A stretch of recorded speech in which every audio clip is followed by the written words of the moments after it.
Now I'm delighted to introduce HPD Commissioner Dina Levy and CUF Editorial and Policy Director Eli Dworkin. Thank you.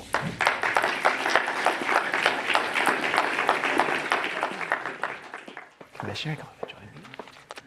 Where do you want me? We got you right there, and I'll sit right here. All right. Well, good morning, everyone. Is that enough, do you think, to get started? Good morning, everyone. Try again. All right, that's a little better. It's freezing in here. You know why? Maybe we can crank the heat up and everybody will get a little more animated. No, it's such a thrill to see such an amazing room of folks. I'm Eli Dworkin, the Editorial and Policy Director at the Center for an Urban Future. It is my great pleasure to be joined today by New York City's Housing Preservation and Development Commissioner, Dina Levy. Dina, welcome. Thank you so much for taking some time out of building and preserving hundreds of thousands of units of housing to spend a few minutes with us today. It's my great pleasure, and really enjoyed what I heard of the last panel. Yes, I think it set us up really well to dig in a little deeper. So first, congratulations to you and your team for launching block by block this ambitious new housing plan for New York City. There is so much in there. You've talked about this, the Deputy Mayor talked about this as an all of the above strategy.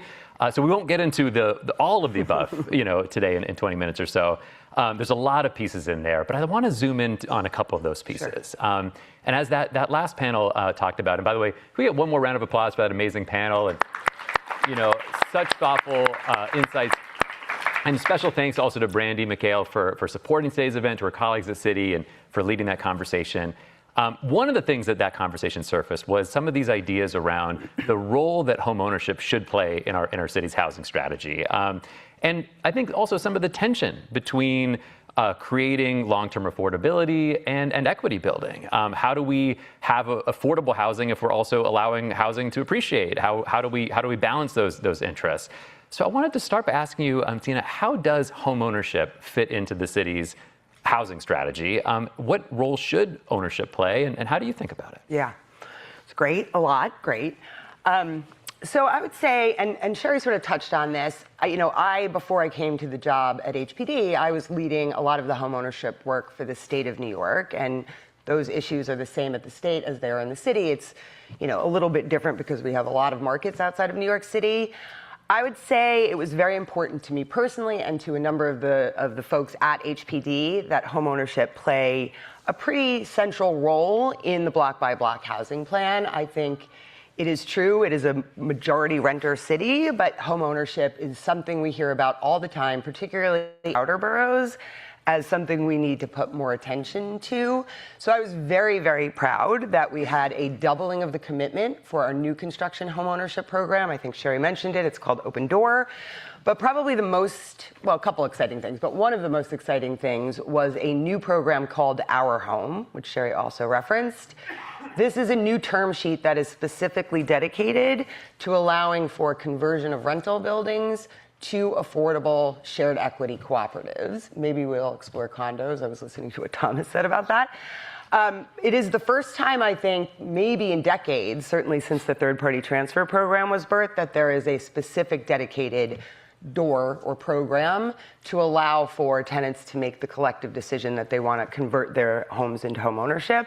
So I think that is really exciting and somewhat overdue for the city. I think we'll get more into the question of the tension here about building affordable home ownership, but also allowing for wealth building. One of the other things I think we're focused on is increasing our down payment assistance, and we're actually looking at some interesting models around that question related to things like interest buy-downs. So the difference for us when you're talking about down payment assistance or even interest buy-downs, which is very interesting because of some analysis we've done that shows that actually makes affordability far greater than just giving folks a check for down payment assistance. But what that does is allow us to go direct to consumer with a subsidy that is typically less than it costs to build a new unit, but gives them an edge to be competitive in the open market. It also allows over time, because we are spending less subsidy, to let the beneficiaries of that increase equity. In other words, they're not restricted in the same way for the same period of time. So it really does get to this question of building equity for individuals and allowing them to compete in an open market. Well, that's really encouraging to hear, Dina. I guess I wanted to ask you a little bit more about that, in part because of something that Marika said on the last panel. She was talking about the challenge of bringing any of this to scale. And when I look at the data, certainly when you compare the city's efforts to help build, subsidize, invest in affordable rental housing, it really is an order of magnitude and then some greater than what the city has been able to do historically around homeownership. Talking about serving dozens or hundreds of New Yorkers a year versus building thousands of units. So how do you think about that challenge when it comes to scale? You have a lot of work to do to create and subsidize and support the development and preservation of hundreds of thousands of units of housing for renters. So how do you think about the challenge of taking programs that historically have served dozens of New Yorkers and helping them grow? I mean, there's a couple answers. The first thing I would say is, while I do appreciate that we do need to get to scale, I think, we don't want the fact that we can't do everything be a reason not to do anything, right? So, and I do think we need to sort of test some things to figure out what their efficacy is before we try to bring them to scale. So it is true, down payment, while less expensive than new construction, costs money, and there are limited amounts of money available for all of these programs. I do think this sort of innovation around buying down interest. So when I was at the state and I was leading Sunny Mae, which is the state of New York mortgage agency, we created a 2% mortgage and found that makes the housing for the same amount. Like if I gave you $50,000 to go put a down payment, that same $50,000 could buy down your interest, making your monthly payment significantly less than if I had just given you the down payment. So that's ways to stretch our resources in ways maybe that we haven't thought about enough before. So yes, I do think we need to get to scale. I think, clearly what we'll be able to do in the next couple of years, while doubling what we've done in the past 2 years, is not enough. It is a meaningful step in the right direction towards, expanding the city's commitment to homeownership and to both stability and mobility. That's great. Well, let's talk about maybe another element of that plan, this idea of shared equity. Tell us a little bit more. I mean, when you think about how that fits into this agenda, the balance of market rate, affordable market rate housing and affordable housing, both rental and ownership opportunities, with ownership opportunities where that appreciation is restricted, where there's caps on the sale price. How do you think about that as part of this overall housing strategy? How does that fit into the economic mobility goals of our housing policy? I mean, you're sort of touching on a couple things there. I think the first is, again, this tension that we keep coming back to between wanting to create generationally affordable housing so that it's passed on to the next buyer and the next buyer and the next buyer, and then wrestling with the fact that is obviously limiting the amount of equity that somebody can earn in a limited equity cooperative, for example. I mean, I think one of the pieces that are really tough for me personally, and I'm speaking more for myself here than I am for anything else, is, there is a debt owed to, I think, communities of color who have, if you just look back, you can go all the way back to redlining when it was like a policy to, deny people of color access to homeownership. But also then when you layer in what happened in 2008 and the wealth that was lost because of the financial crisis, particularly in the Black community, and then COVID, right? You can just see that there's constantly, every 10, 15, 20 years, there's something that is setting back this opportunity for the American dream of homeownership, particularly for communities of color. So that is a tension that I think we need to pay attention to and try to figure out what the right balance is. When I was at the state, we sort of split the baby and said we're going to have a term sheet that allows for equity growth. And the sort of way we'll sort of make that justified is we'll create a flip tax, right? So if you can sell it for whatever it's worth, but some of that money comes back. And then we had a different model that we said, no, we want this to have like not minor, but measured growth, 2%, 3%, 4% equity a year for every year you live there. And then the next generation will have an affordable home. So I think we are very open to trying to sort of recognize that these things are in tension, but also make space for both. No, that's really encouraging. And I think, the data that Sherry mentioned points out the enormous and growing gaps in terms of home ownership, the fact that we've lost 15% of our Black homeowning families in New York City over the past 20 years. But the other part of the data that really jumps out at me is how that impacts the growth in wealth inequality in New York City. The median Black household's family wealth is about $3,000. The median Latino household, effectively $0. And it's not an accident then that you also see the lowest rates of homeownership in those populations. So definitely we see the connection there. I'm encouraged to hear you talk about both options. You talk about splitting the baby. I think the lesson there is, of course, that somebody's got to give up the baby. But I think you're saying, hey, you could actually have two babies. Right. So that's encouraging. And I wanted to ask you then a little bit more broadly, Dina, about other ways that you can see New York City leveraging our housing policy to help drive economic mobility? And I'm thinking about, we talked about shared ownership models and other homeownership opportunities. I also think about the multi-billion-dollar opportunity that is contracting around our affordable housing ecosystem. How many opportunities are there for those dollars to help support small businesses and immigrant and minority communities to be able to help grow those businesses, or other opportunities where you see our housing policy potentially being able to better drive economic mobility? What do you see as the other opportunities there? Yeah, I mean, there's a couple that we heard a lot earlier about the innovations, and there's no shortage of ideas, and I think that's true, and sometimes maybe too many ideas. So we need to sort of maybe hone our focus a little bit. I think for me right now, there's sort of two interesting things. One actually is, we haven't talked about it, but there's also the need for building better stability and better economic mobility in the rental stock, right? And one of the ways I think we think a lot about that now is removing speculation from that market. That's hard, and we're not in the same environment we were in 10 years ago when that was really placing hundreds of thousands of rental units at risk, but there still is a fair amount of speculation. And so I think HPD is starting to think a lot about how we put a value or a premium on making sure that our rental housing is going to, nonprofit motivated stewards in some cases. So that can be nonprofits, it could be shared equity cooperatives, it could be community land trusts, which we know are getting like super hot right now, right? There's a land trust pretty much on every block these days, but it's really all driven to the same thing, which is trying to remove speculation from like affordable, stabilized housing, which then I think presents ways to keep people more economically safe. And I would say, we've seen that. And I think that again, how HPD sends a message out to the world that is something we prioritize, I think is really important.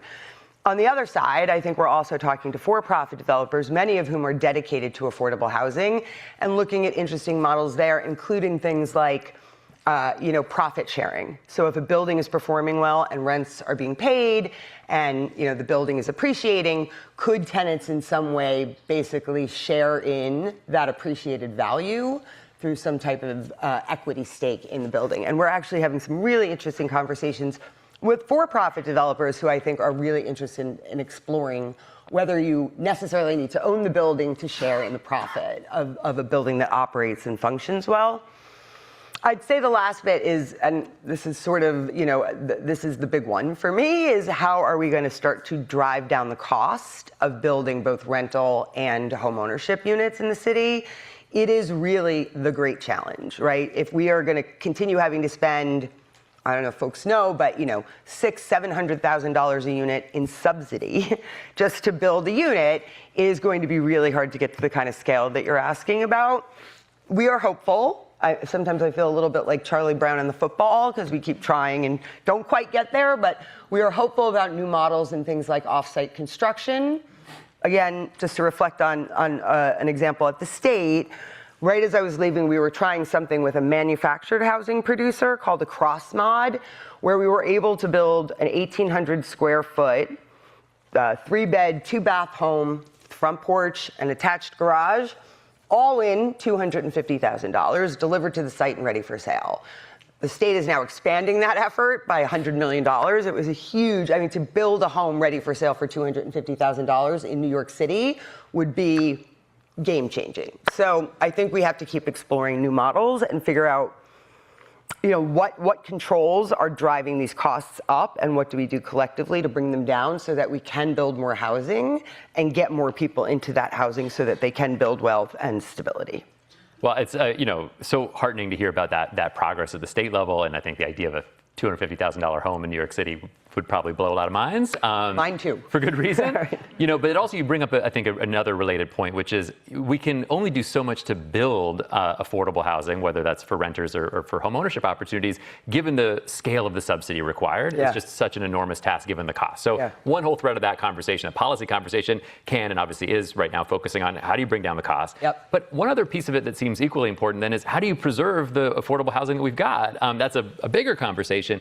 But when I think about the economic mobility affordability piece, I think there's at least two connections there. One is obviously if you're able to help folks maintain affordable housing that they've already got, that gives them a floor of stability for economic mobility, whether that's through education, through workforce training, through entrepreneurship, or other things.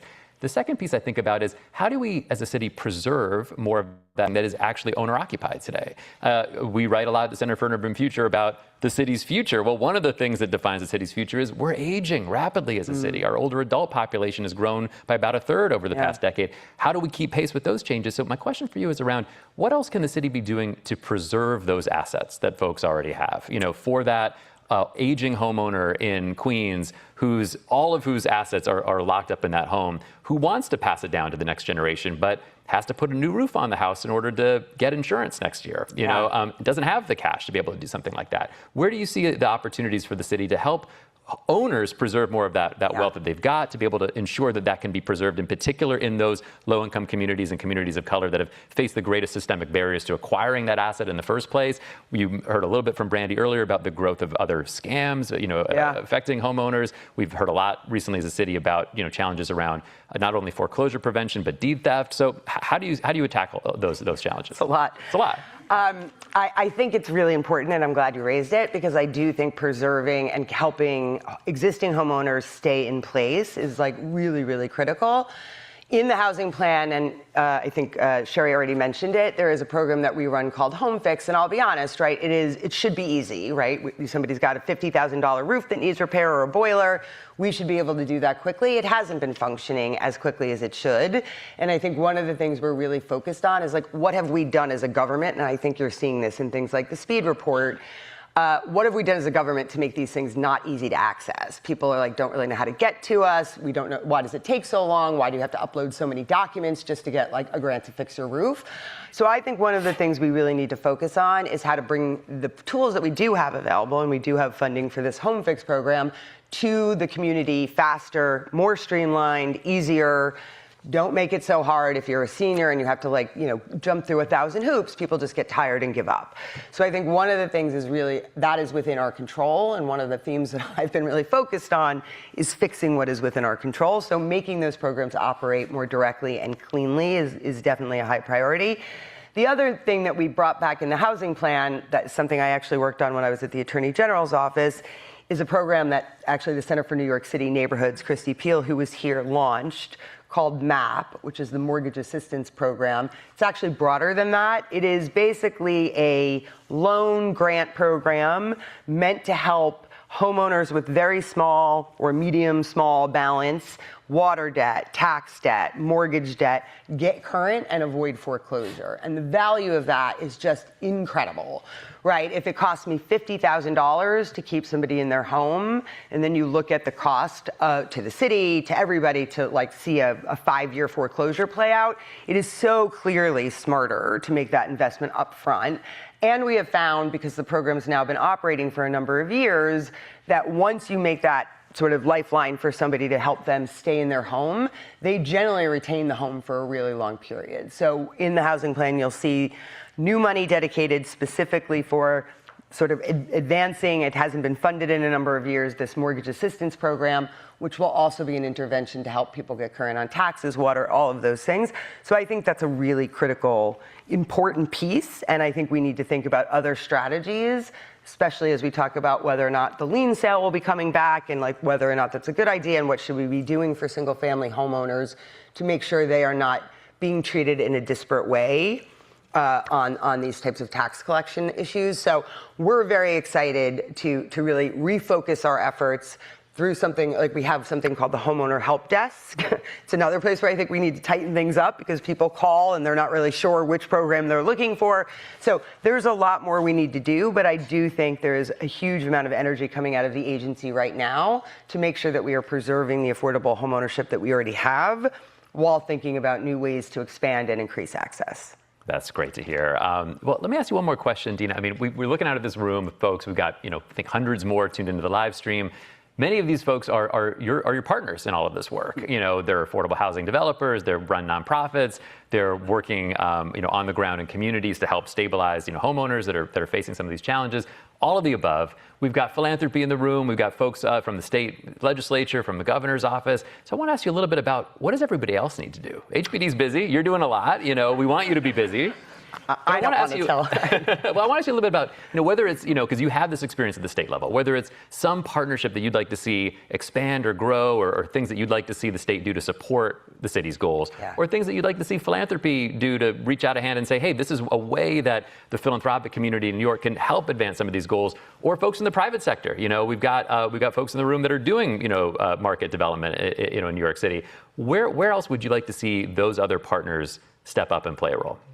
Yeah, I don't know that the right way to frame it is where else, because as you say, right, our work is made possible through this network of external partners, right? We don't build the housing, we don't own the housing. All of our work, we don't give out the grants. We do that through a network of really dedicated, responsible nonprofits, for-profits, social services organizations. So, I think New York is very lucky. I've actually experienced doing housing outside of the state of New York in a place like Texas, right, where there's just no capacity comparable to what we have here in New York City. So I am always very grateful for just the incredible dedication of the nonprofit and the for-profit sector dedicated to affordable housing in New York City.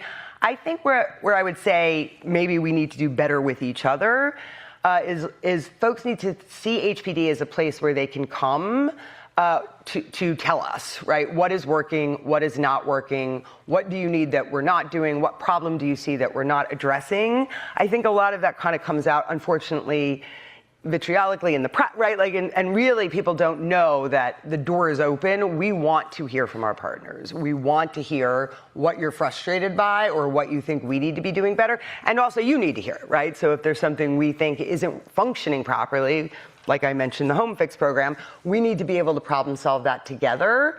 I do think that is something that this whole administration is really dedicated to, which is to say, we are partners and we need to be rowing in the same direction. And where that's falling short, we need to be able to have that conversation in a real honest way. And I will just say, speaking for myself, we are wide open, right? Come tell us what you think we need to be doing differently and where we need to collaborate. I will say one place we need to be functioning differently is we need to pay our nonprofits on time and more quickly. And we are working on it. Well, with all of that on your plate, you just added getting nonprofits paid on time to the agenda. Top of the agenda. Noted. We want to let you go get back to all the great work that you're doing. Dina, thank you so much for spending time with us, for the great work you do for the city. It's really a pleasure to have you. Thank you so much.